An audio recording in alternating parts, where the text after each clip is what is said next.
Well, good evening, boys and girls. Story time with Poppa here. This is another horror story from my life I've witnessed. It was a while ago. My daughter was just born, and me and my wife had rented this apartment on top of this store in the main street of this little country town. Anyway, it used to be an old dentist reception area and stuff, so it was massive, and there was big doors. Anyway, we were there for maybe 2 weeks after my daughter was born, and I started to hear noises. I started to hear human voices speaking in the dark corridors at night.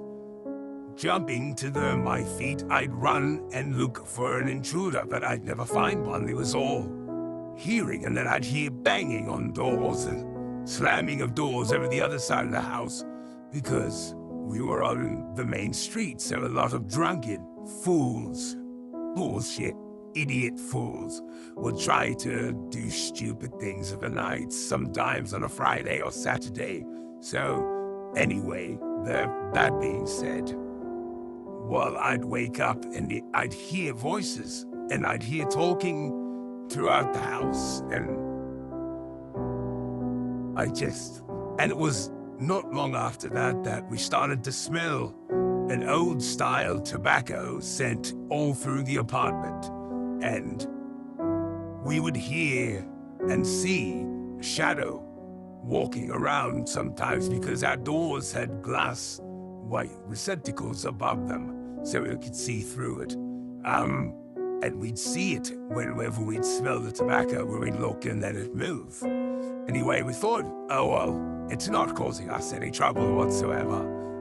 It was another week or so after that my wife had informed me in the morning that something scary had happened, and I was like, what?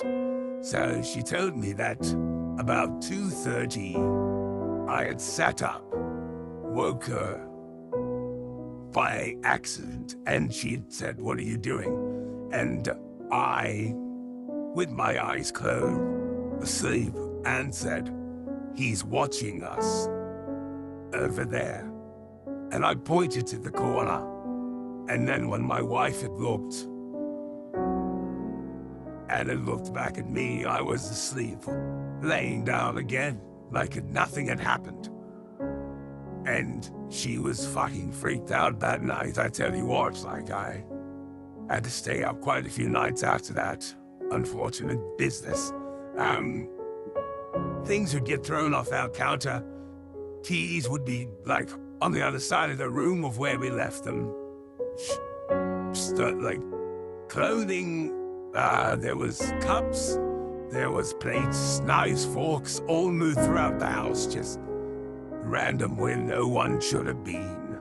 And anyway, so shortly after that, I had woken up one time around about the same 2:30-ish, and I'd saw this black smoke over my daughter's crib, and I'd like my eyes, I'd shuttered them for a second, and then it came through, and I could see the smoke so clear, and then it started to fade the moment I'd taken notice, and then it was gone, and it was freezing in that room, which was weird because it was summer, and we had no aircon, no heating, it was just hot. So the fact that I was freezing right when I was seeing the smoke means that I don't know what it means. All I know is that me and my wife had bought a Ouija board about months prior, so I'd say that might have stirred the pot a little bit in bringing them here.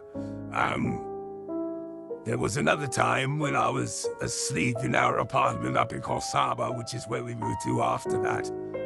I've been back and forth there a few times.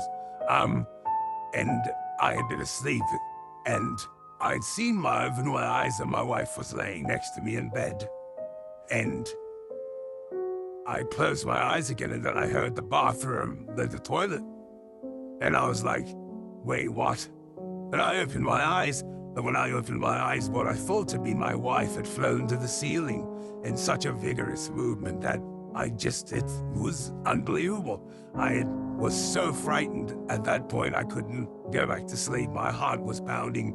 I didn't know what I'd seen. I couldn't process it at the time. And it was only weeks after that I was gaming in our room. It was like, once again, about 2:30, I'm thinking there might be a bit of a correlation here. Where our TV was, it was onto our ensuite bathroom. And I saw a blackened, horned figure peeking around the top of the door frame in the bathroom. Little did I jumped up, fucking yelled, and woke my wife, and we sat to the lounge room after that because there was just no way else going back in there at that point. That thing was horrifying to see. So horrifying.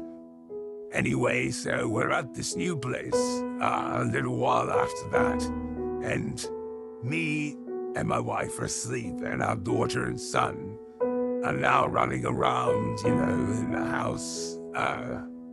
Then again, they go to bed before us, so they're not up. And me and my wife are woken to the sound of little feet running around the house and children laughing, and we're thinking, the kids are awake. Okay, we'll go see it. So I go and look, and the kids are asleep. They're in their beds. They're not the cause of what we were hearing.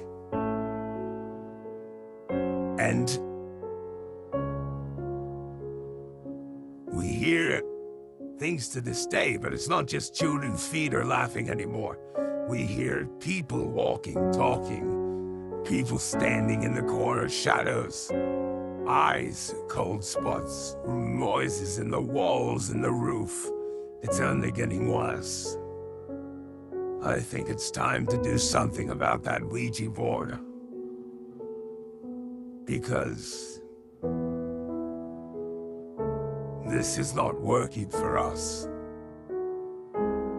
Anyway, that's been our story time with Puppeteer, and currently an ongoing story since it's still happening. And to this day, I'm hearing my name called, as I mentioned in a previous one.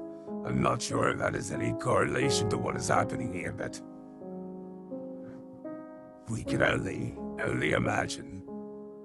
So, stay tuned for more original songs I'm working. Tears working on with Greasy Tales, the Prince of Vibes, the legend himself, of an album that should be pretty sweet. You won't want to miss it. Covers, parodies, they're all to come. It's so hard to hide the crippling fear when we have to be characters, right? Right?